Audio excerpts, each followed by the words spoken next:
Okay, to all you people that are like, oh, Michael Vick, poor Michael Vick, poor Michael Vick.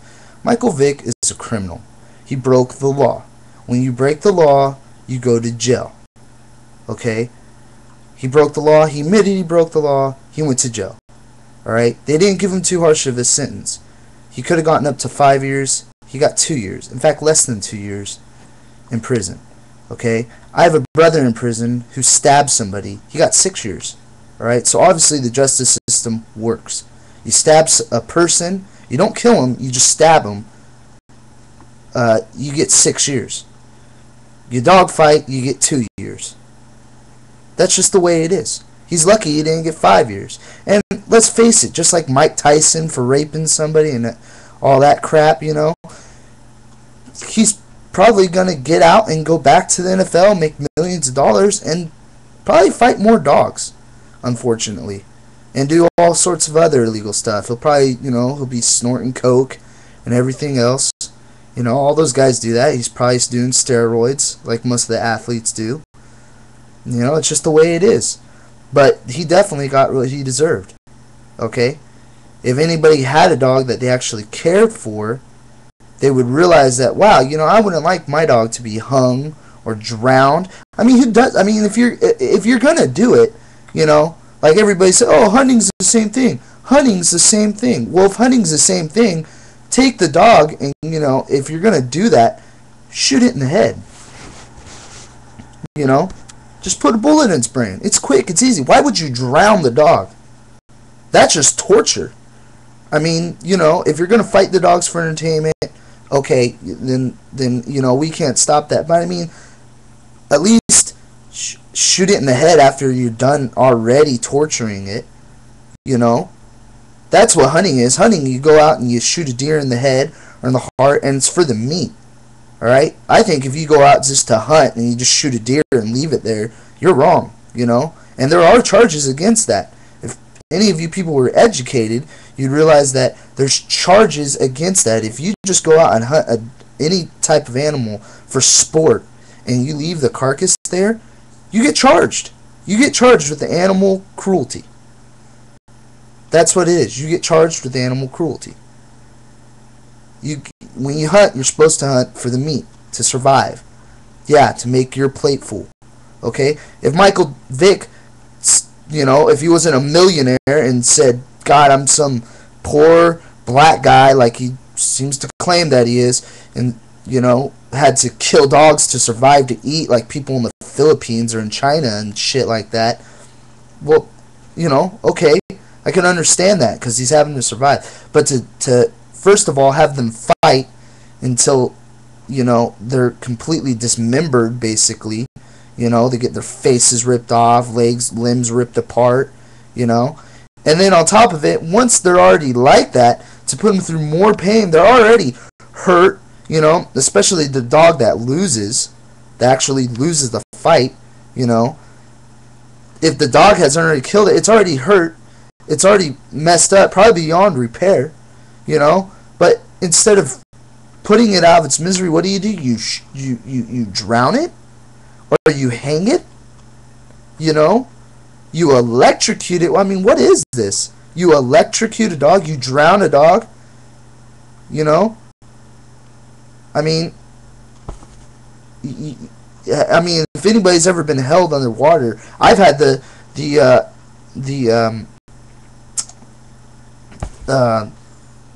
time I've been waterboarded before.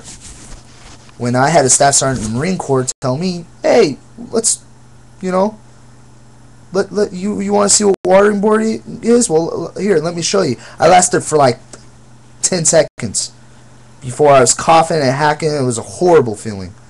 Probably not even 10 seconds when they poured the water on my face.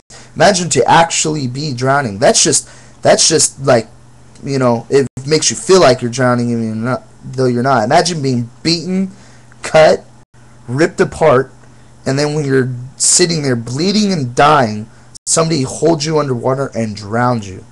Or how about this? Shove something up your ass and electrocute you. I mean, it's like sodomy. It's like sick. That sounds like something sexual.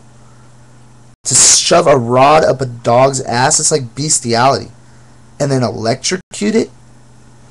Why didn't you just shoot it in the head already? That's what I think he should be charged for. Not just the dog fighting, but what he did besides the dog fighting to execute the dogs. If the dogs didn't fight, or if they didn't fight right, or if they lost, that's the main concern. I'd say that, if I were to take his 23 sentence and break it up, I give him a couple weeks for the weed, I give him maybe 6 months for the dog fighting, and the rest of it is for the torture of it. The actual torture of what he did to these animals. And as far as you people are like, oh, well, what about cockfighting? That's wrong too. It's the same thing, just with a different animal. If you're fighting an animal for entertainment to the death, you're committing animal abuse, which is a federal crime, and you go to prison for it. He got what he deserved. He could have had a max of 5 years. The dumbass is already on fucking probation. I mean, so he already knew, hey, if I mess up again, and then he's bankrolling an entire dogfighting operation. We're not talking about he got caught dogfighting one dog, like he had one dog that he was dogfighting. We're talking about he had 65 dogs, living dogs, or some that might have been dead, found on his property. That's not count. I mean, if he had 65 just on his property right there, imagine how many he had that he killed. Probably double that. If you don't have any remorse for animals, then you don't have remorse for human life. A lot of serial killers started off killing dogs, killing animals. If dogfighting's fine, if it's just like, well, if that's what you people are saying, tell me about it. Is what you're saying is that dogfighting is fine? That's okay? That there shouldn't be a law that you should be able to freely take your dogs or whatever animals you have and fight them to the death? And then on top of it, do whatever type of torture you want, starve them, freeze them, drown them, electrocute them, sodomize them, then electrocute them. And what the hell is that? That just freaks me out in itself. Hang them. Is that what we're just supposed to do? There shouldn't be a law against that. There should be no time served if you do that. How about if we just go back to the gladiator days and we just start, picking people out of the crowd and have them go and fight for our entertainment to the death, rip each other apart, and then we'll torture them too. There's a reason why these laws are set up.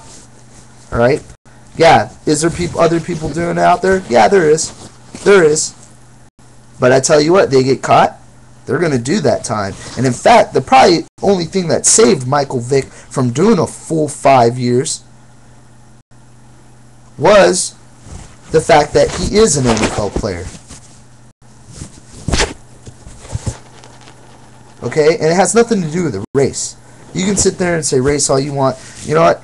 Brett Favre, freaking Tony Romo, Eli Manning, Peyton Manning, any one of those guys, all white guys, all white quarterbacks in the NFL, any one of them would have been caught in dogfighting, they would have gotten, at least would have gotten that. If anything, his race card of being black would help him, because nowadays nobody wants to be deemed as a racist. Nobody.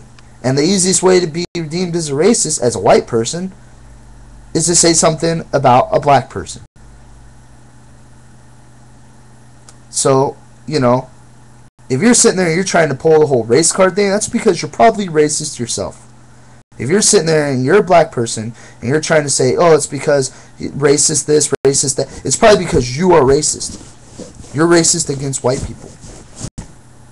So, I'm lucky enough, I come from a family where I have Latino